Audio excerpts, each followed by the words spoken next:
Ladies and gentlemen, this is Javier with The Real Javier Novoa, a channel where we apply the principles of philosophy, spirituality, and mysticism to rapid lifestyle transformation. And I just wanted to go into a principle that is misunderstood and that's discussed a lot in law of assumption circles. And we've discussed it in other videos, but I want to hit it hard this time, and I want to hit home on it. I want to bring it home to you, to the viewer. And that is, your desire is not stagnant. That's right.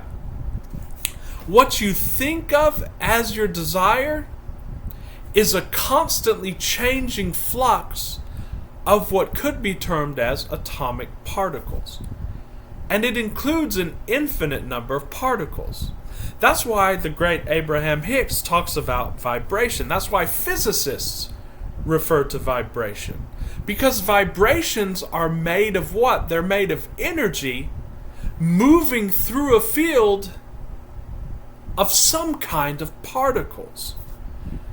These particles change their arrangement in every moment.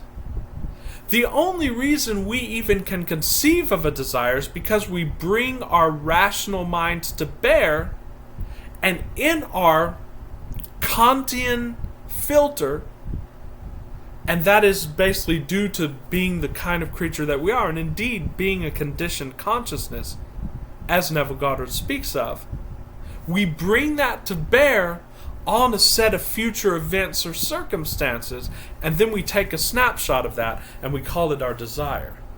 How does knowing this help us at all?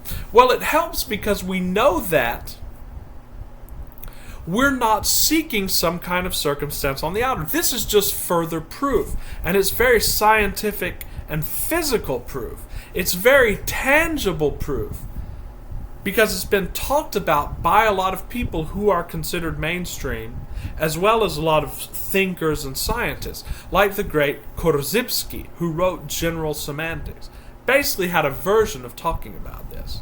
When you know that your desire is not a stagnant thing, then you'll know what to seek. What to seek is the state of that desire. And we go into this when we go into the category of context in our chart on the scale of being. And basically, context is all of your surroundings, as well as your thoughts, and your feelings, and emotions, and sensations, and just sensing of things that are surrounding you. For example, let me give you an example. I have the context of being in my home right now. And not only do I hear certain sounds, like the sound of my fan that's right beside me, because it's very hot here in Texas right now. Not only do I see the lighting and the roof and so on, but I have certain aspects of it within me that can only be described as probabilistic and mental. For example, I know that the roof is above me even though I can't see the roof. Why? Because I sense it. I do see it somewhat in a sort of peripheral vision. This is probably not the correct optical term because it's up, but I sense the roof being there. I sense the walls being beside me. But all of these sensations are mental, even from the purely physical scientific standpoint. The only thing I know for sure with these physical senses are what I see right in front of me, which is my laptop and my camera, and the light that I'm looking into. And I can sort of see the video, then I can see the things behind me, but those are really pixels, so I don't really know what's behind me. The point of all this is that context itself is mental, and the deeper you go into it, the deeper you realize that it's all mental. So we go back to the Kybalion. The Kybalion states that all reality is mental. So what are you going for, ladies and gentlemen? If you know this and you can really learn this and internalize this, then you'll never have any problem creating again, because you won't be looking at the results outside of you and despairing as to why this is not coming. Because you'll realize that what you can see is simply 0.00001% of reality. I know we've driven this home many times in a lot of our videos. But the whole point is what the spiritual teachers have been saying since the beginning of mankind, the prophets, the avatars, and all of the spiritual teachers, that everything is mental. Everything is a projection. So what does that mean? That means when you do any process, including the tools that we teach in this channel, first of all, you don't need a process because you are the process. And when you figure that out, you can simply relax yourself into any state that you want. What does that mean? You have total control over every facet of your reality right now. I want you to do it right now. I want you to close your eyes, and I want you to imagine a piece of cake in front of you. It's a piece of chocolate cake. And I want you to just sense that. I can already smell it. I can even use my imaginary hands to pick up the fork and to eat that, and to chew it, and to swallow it and enjoy it. I can feel all the sensations right now. And if you think you can't, keep doing it and you'll train yourself in that.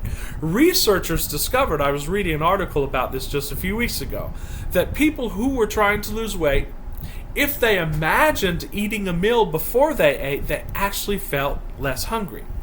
And more experiments have been conducted in this. If you go into Joe Dispenza's book, there were people who practiced piano, and there were people who practiced piano in their mind, and they had the same mental changes in the actual physical matter of their brain that the people who played the piano did, and they were actually able to go and play the piano.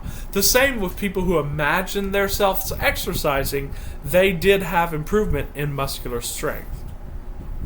Why are we going into all this?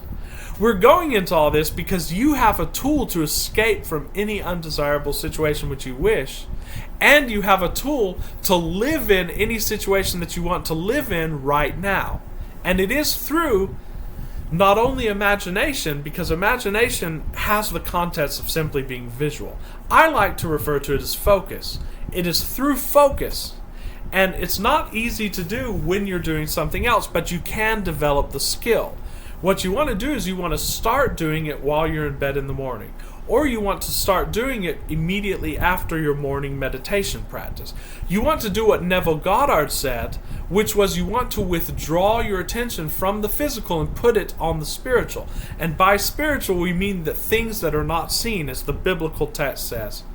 We set our eyes on things that are not seen, or we call things that are unseen as if they are seen. And the irony is, ladies and gentlemen, when we get back onto that physical level of the scale of being, this actually attracts the very thing that you were imagining into your life. This is proven scientifically.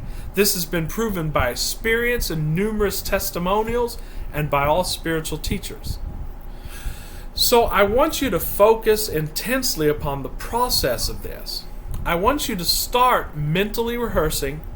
I want you to start getting into the state of what you want. I want you to start returning to this. And I always use the metaphor of the punch because you keep hitting it and hitting it and hitting it. I want you to keep hitting your state. I want you to make that state as vivid as possible with all of the sensory, auditory, and taste and smell and all of the experiences that you would have. For example, if your scene is that you would be on the beach, I want you to experience all that as a dynamic reality. And the point is that there's never going to be a time when you can say, I have achieved it, even after your scene is developed. And by the way, it doesn't have to match exactly the imaginary scene. I've noticed that some coaching clients have talked about, well, I imagine, for example, getting $1,000 through the mail, but I got it through another way. You know, it was given to me in the form of cash by my Uncle John or whatnot. It doesn't matter because it doesn't have to appear the same way as your visual representation of it. Because all of these are just placebos, including the arrangement of matter on the physical. That's just a placebo. How liberating is that? Because that liberates you from being dependent upon external causes to give you your fulfillment and to give you confirmation.